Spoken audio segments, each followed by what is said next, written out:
मैं तो एक गरीब परिवार में जन्मा। मेरी मां दूसरों के खेत से घास लेके आती थी। मैं स्कूल से आता था, उस घास की गठरी को पकड़ के लेके आता था कि अपनी मां का बोझ थोड़ा सा कम कर सकूं। और मेरी मां इसलिए घास लेके आती थी कि दूध बेच के वो कुछ पैसे जुटा सके और हमारी जरूरतें पूरी कर सके। आज भी हमारी माएं बहनें बहुत बड़े पैमाने पे खेत ना होते भी खेतों में जाके घास लाके दूध बेच के अपने घर को चलाने का काम करती। मैं ऐसी मातृशक्ति को जय भीम करता हूं। मैं उस मातृशक्ति की हिम्मत को दाद देता हूं, लेकिन मैं अपनी मां बहनों से कहना चाहता हूं वो दिन दूर नहीं कि किसी के खेत में मेरी मां बहनों को जाने की जरूरत नहीं पड़ेगी। राज कहा जाएगा तो इस सारी सरकारी जमीन का बंटवारा करके गरीबों में बांटने का काम करेंगे हम लोग, याद रखें। मैं फिर कह रहा हूं,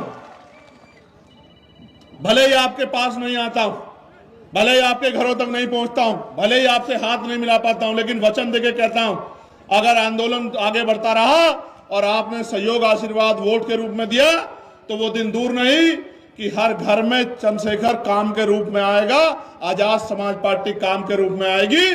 जब आपके बच्चे को रोजगार मिलेगा, जब आपके घरों में सुख सुविधाएं आएंगी और जब आंसू आएंगे तो वो खुशी के होंगे इस बात के कि इस बार हमारी ताकत बन गई, हमारी ताकत सफल होगी। इस ताकत को रोकने के लिए बहुत सारे लोग लगे हुए हैं, इस ताकत को रोकने के लिए।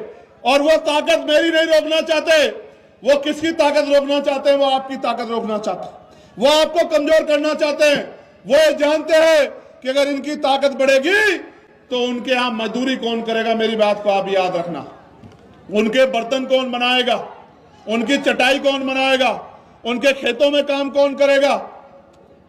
तमाम तरह के जो उनके अपमान का जो काम करना पड़ता है वो कौन करेगा, उनके सफाई का काम कौन करेगा, सीवर में कौन उतरेगा, मैला कौन उठाएगा।